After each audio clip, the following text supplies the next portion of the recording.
வணக்கம் வணக்கம் வணக்கம். அதாவது இன்னைக்கு ஒரு மிக முக்கியமான டிசிஷன் எடுத்தாச்சு. என்டிஏ கூட்டணியை விட்டு வெளியே வந்தாச்சு.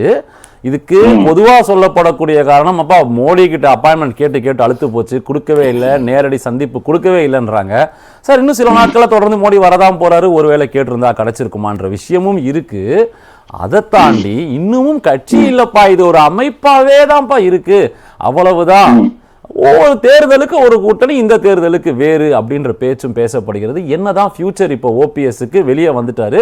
இதற்கு பின்பாக 7 மாதத்துல தேர்தல், சுற்றுப்பயணம், கட்சி, இப்படி பல சிக்கல்கள் கூட்டணிலாம் இருக்கே. என்ன செய்ய போகிறார் ஓபிஎஸ்? அதாவது ஒரு 7-8 ஆண்டு காலமாக நாங்க அந்த கூட்டணியிலிருந்து படாத பாடுபட்டுட்டோம். எப்படா அந்த கூட்டணியில இருந்து வெளியே வருவோம் அப்படிங்கிற மாதிரி யோசிச்சுக்கிட்டு இருக்கும் பொழுது இன்னைக்கு ரியல் எஸ்டேட் அனுபவிச்சு வெளியே வந்துட்டோம். இப்பதான் சுதந்திர காற்ற சுவாசிக்கிறோம். ஏன்னா இது கூட்டணி போல இல்லை, ஏதாவது வலுக்கட்டாயமாக கட்டப்பட்ட ஒரு பொருந்தாத அமைப்புகள் எல்லாம் சேர்ந்து ஒன்று சேர்ந்து ஒரு முரண்பாட்டு மூட்டைகள் எல்லாம் ஒரு கட்டி வச்சது மாதிரி இருந்துச்சு. அதாவது பழனிசாமி என்ன சொல்றார், நாங்க பாஜக கூட்டணியில இருக்கிறோம். பாஜக தலைவர் நயினார் நாகேந்திரன் என்ன சொல்றாரு, எங்க கூட்டணியில தினகரன் ஓபிஎஸ் இருக்கிறாங்க அப்படின்றார்.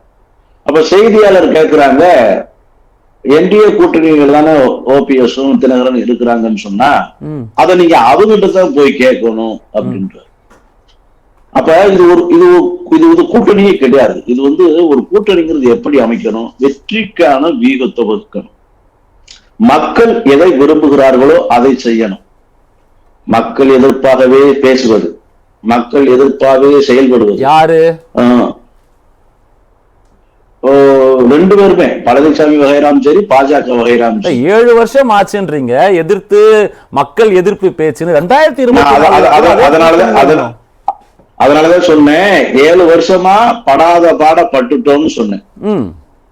திருமணம் முடிச்ச அன்னைக்கே டைவர்ஸுக்கு போக மாட்டோம். இந்த பொண்டாட்டி கூட கொஞ்ச நாளைக்கு வாழ்ந்துருவோம், இவ இன்னைக்கு திருந்துருவா நாளைக்கு திருந்துருவாங்கிற ஒரு டைம் கொடுப்போம்.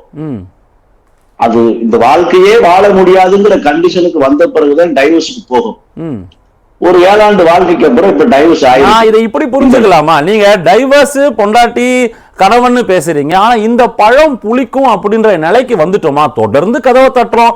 இவ்வளவு முரண்பாடின் மூட்டைகள்னு சொன்னா மாறி மாறி கதவு தட்டுவது பல தருணங்களை நம்ம பார்த்திருக்கோம். காவி துண்டு அணிந்து நம்ம அவங்க மேடையில வந்திருக்கோம்.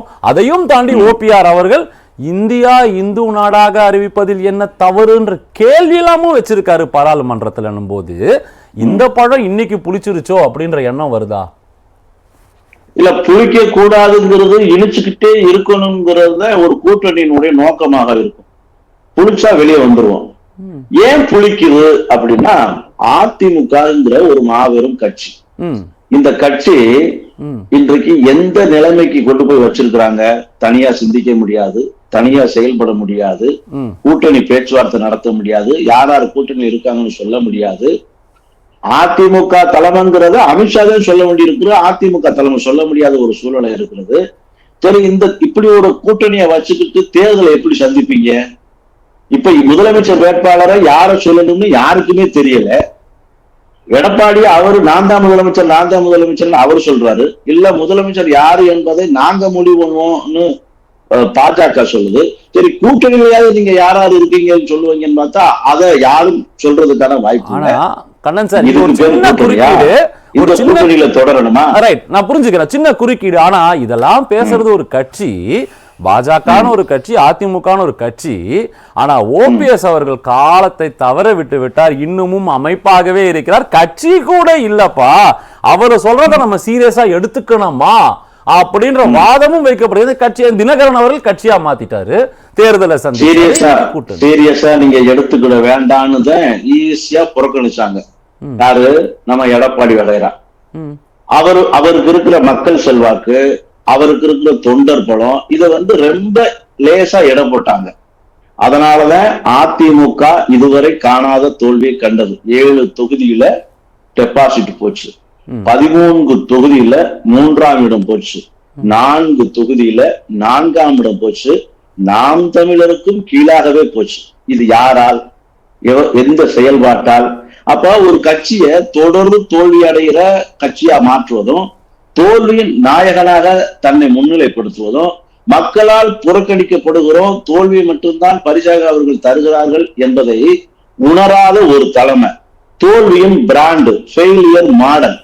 இத பாஜக கூப்பிட்டு தலையில தூக்கி வச்சுக்கிட்டு இந்த ஃபெயிலியர் மாடலை நான் தூக்கி பிடிப்பேன்னா, ஆல்ரெடி பாஜகவே ஃபெயிலியர் மாடல், அதுவே இங்க தரிகிதத்தை போடுது ஓட்டு வாங்குறதுக்கு.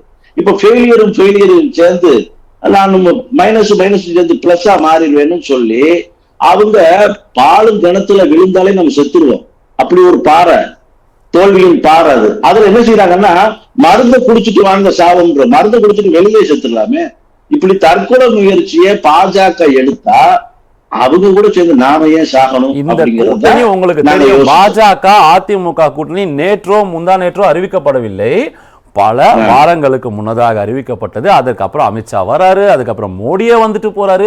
நாம சிட்டிங் ஆன் த ஃபென்ஸ்னு பொறுத்து பொறுத்து பொறுத்து வெயிட் பண்ணி காய் கனியாகலான உடனே நம்ம எட்டி உதைக்கிறோம். அதுதான் இன்னைக்குதான் அந்த ஞானோதயம் வந்திருக்கு நமக்கு. இது வந்து மைனஸ் இது பிளஸ் ஆகுதுன்னு. ஒருவேளை மோடி அவர்கள் அப்பாயின்மெண்ட் கொடுத்து அந்த கங்கை கொண்ட சோழபுரம் விழாவிற்கு முன்னதாக ஓபிஎஸ் பேசி இருந்தால் இதெல்லாம் முடிஞ்சிருக்கும், இந்த மைனஸ் எல்லாம் பிளஸ் ஆயிருக்கும்னு பேசுறாங்க.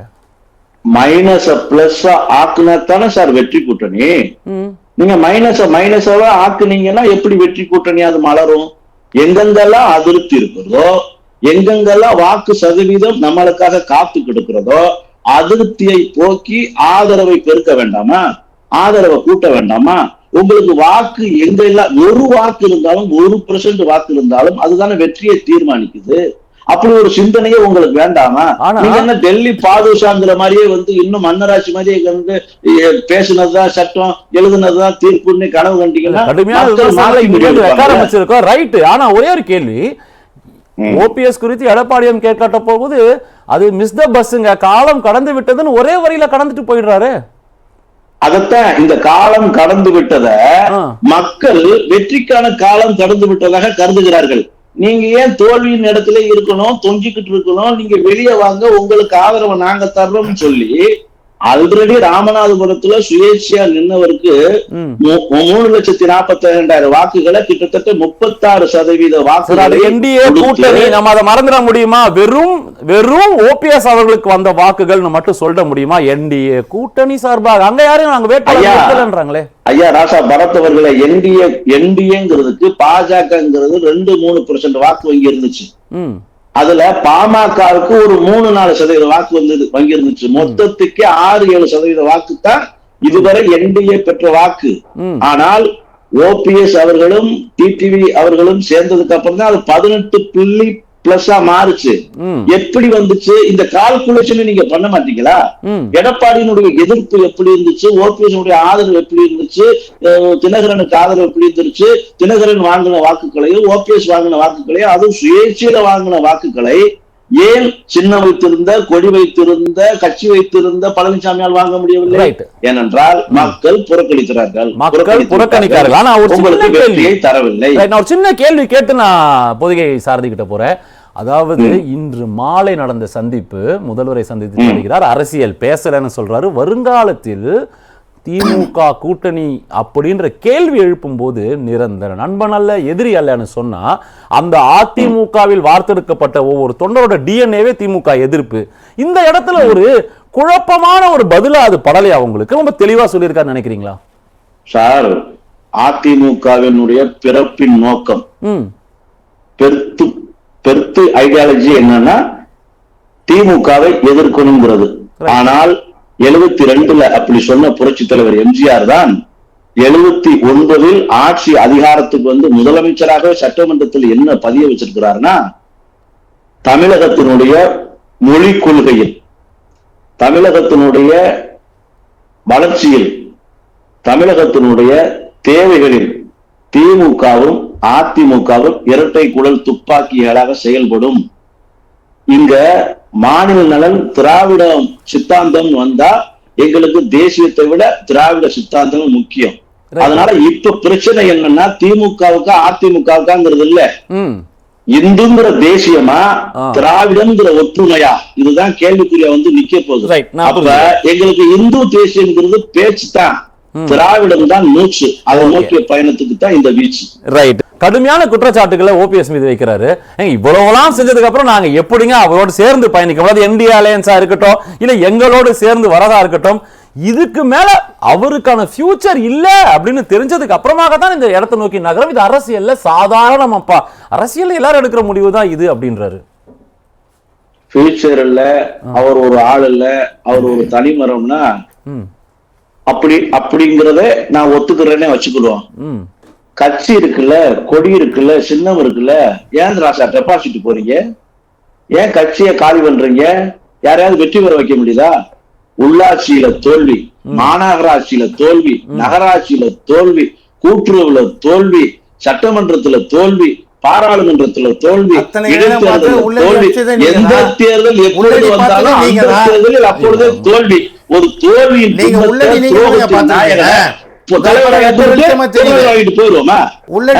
அம்மா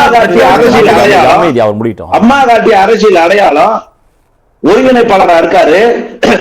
முதலமைச்சர் சசிகலா அவர்களால் ஆக்கப்பட்டவர், இணை ஒருங்கிணைப்பாளர் ஓபிஎஸ் ஒத்துக்கிட்டதுனால இணை ஒருங்கிணைப்பாளர். எத்தனை பேருக்கு துரோகம், வந்தவனுக்கு துரோகம், போனவனுக்கு துரோகம், இருந்தவனுக்கு துரோகம். நல்ல பேர் வாங்கி ஒரு நல்ல தலைவன் பேர் எடுக்க என்ன பண்ணிருக்காரு?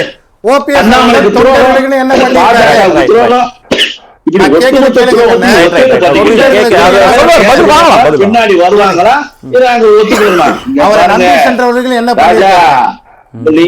நீங்க ஆட்டினாலும் சரி, அசைஞ்சாலும் சரி, எடப்பாடியை தூக்கி வச்சுட்டு தலையில வச்சுட்டு கொண்டாடினாலும் சரி, அது தோல்வியின் பிம்பம் தான், துரோகத்தின் அடையாளம் தான். அது வெற்றியே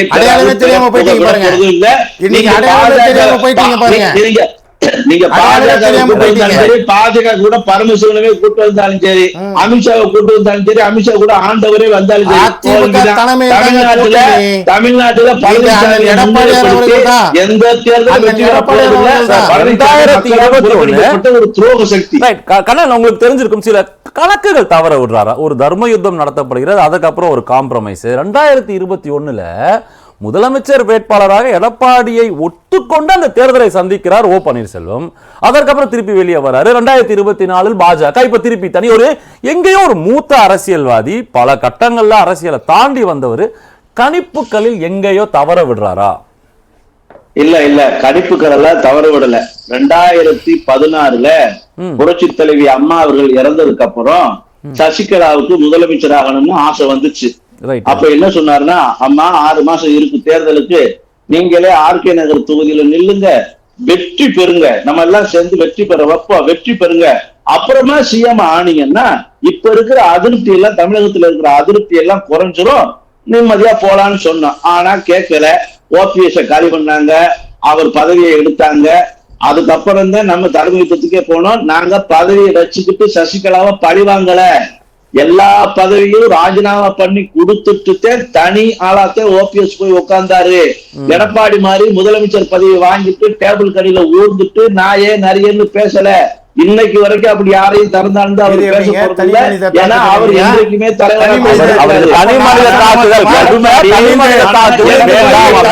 எடப்பாடி வீட்டுக்கு 2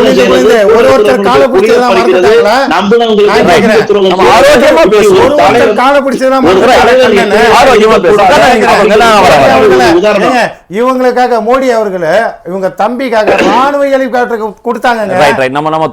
எந்த அளவுக்கு நீங்க காலில் விழுந்து வாங்குறீங்க, மறந்துட்டீங்களா? நீங்க இப்படி எல்லாம் பேசுறீங்கன்னே தெரியல.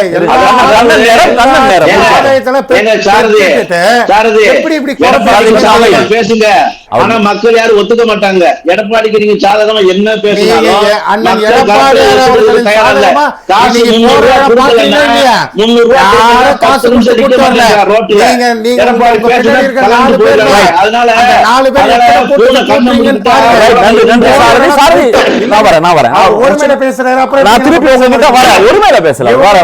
தகுதி இருக்குங்க, சூழலுக்கு என்ன பேச வேண்டியது?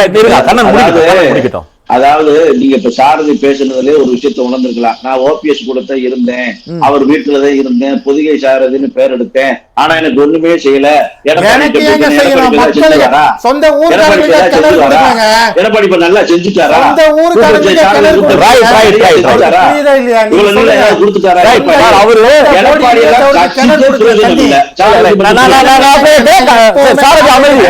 அவர் என்ன குற்றச்சாட்டு வைக்கிறாருன்னா, எங்கேயுமே ஆகத்தை தேடி நான் சாரதி போனதே கிடையாது. புரியுதுங்களா? வருவோம் சார். ரொம்ப சுருக்கமாக ஒரு கேள்வி வைக்கிறேன் கண்ணன். தேர்தலுக்கு இன்னும் 7-8 மாசங்கள் தான் இருக்கு. நாம இப்போ அமைப்பா இருக்கோம். இன்னும் நிறைய சட்ட சிக்கல்கள் இருக்கு, கோர்ட்டு கேஸ் எல்லாம் இருக்கு. இதற்கப்புறம் ஒரு சுற்றுப்பயணம், அது எப்படி? இனிமே எல்லாருமே சொல்ற மாதிரி இன்னைக்கு எல்லா கட்சி தலைவர்களும் சுற்றுப்பயணத்துல தான் இருக்காங்க. என்ன மாற்றத்தை பெருசா ஏற்படுத்தின போது என்ன தாக்கத்தை ஏற்படுத்த போகிறார் ஓபிஎஸ்? நாம ஜனநாயகத்துல இருக்கிறோம். பார்லிமெண்டரி சிஸ்டம் ஆஃப் கவர்மெண்ட் கீழே இயங்குறோம். சோ மக்கள் தான் எங்க ஜனநாயகத்தினுடைய நாயகர்கள். மக்கள் தான் சக்தி. பெலாப்புலத்துக்கு ஏங்க 3 லட்சம் ஓட்டு போடுறாங்க? 3 லட்சம் ஓட்டு எப்படி வருது?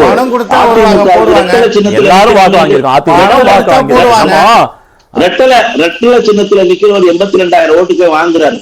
கட்சி கொடி சின்னம் எல்லாம் வச்சு. சுயேட்சை சின்னத்துல நிக்கிறவரால 3 லட்சம் ஓட்டு வாங்க முடியல. சுயேட்சை சின்னத்துல நிக்கிற 2.25 லட்சம் ஓட்டு வாங்க முடியுது. ஓபிஎஸ்க்கு சாதகமா இருக்கக்கூடிய ஒரு 7-8 தொகுதியில் அதிமுக டெபாசிட் போகுது. தமிழகத்துல ஒரு தொகுதியில கூட ஜெயிக்க முடியல. ஏன்? சேலத்திலேயே ஜெயிக்க முடியல. அப்படின்னா இதுல நான் ஆளுமை, நான் கோதுமைன்னு பேசிக்கிட்டா யார் நம்புறது?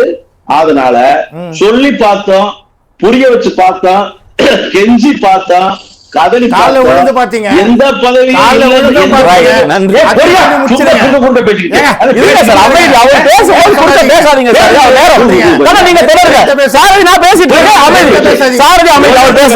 என்ன சொல்லுவாரு?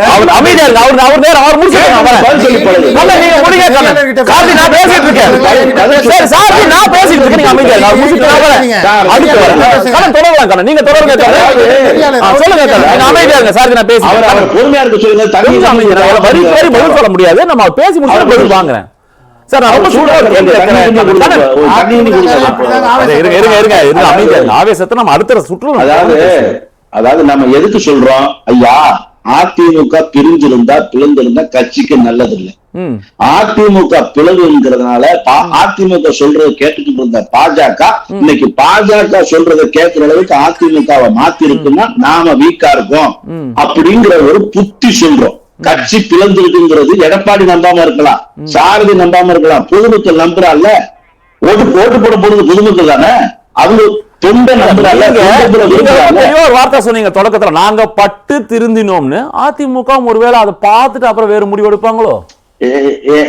உங்களெல்லாம் கொன்னு குமிச்சு ரோட்ல தூக்கி துவச்சு போட்டதுக்கு அப்புறம் நீங்க பார்த்து திருந்தின, பார்க்காம திருந்தின.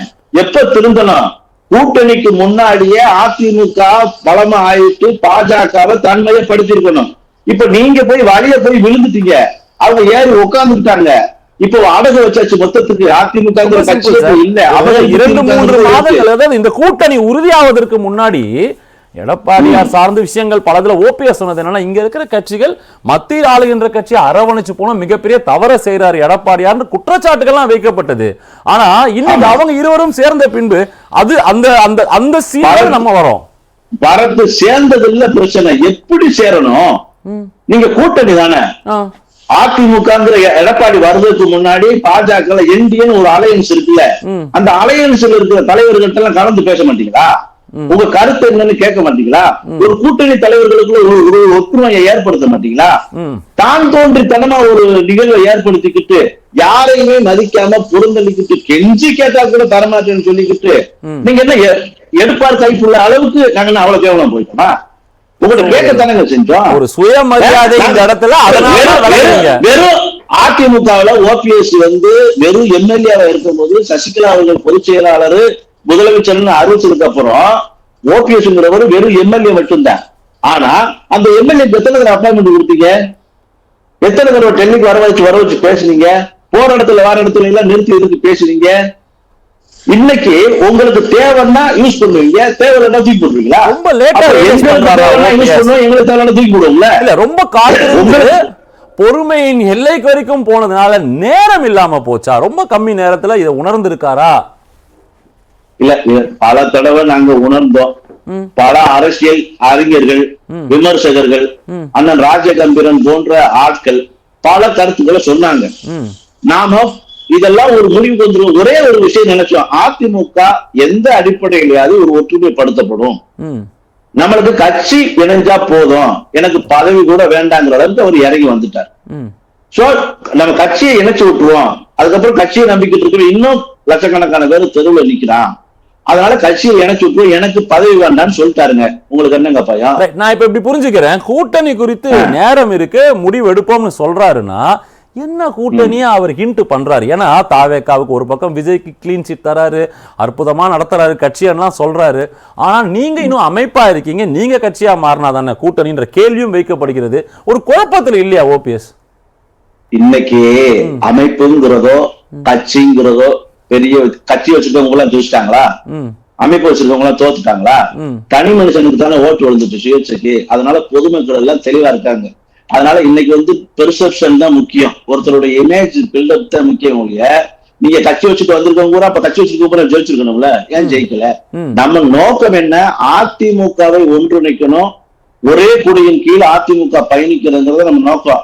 கட்சி ஆரம்பிக்க தெரியாமல? கட்சி ஆரம்பிக்கிறதுன்னு ஒரு மாசம் வேலை, ஒரு நாள் உட்கார்ந்துட்டு ஒரு டிசைட் பண்ணா 3 மாசத்துல தேர்தல் கமிஷன்ல புக் பண்ணிடலாம். அது இல்ல நோக்கம்.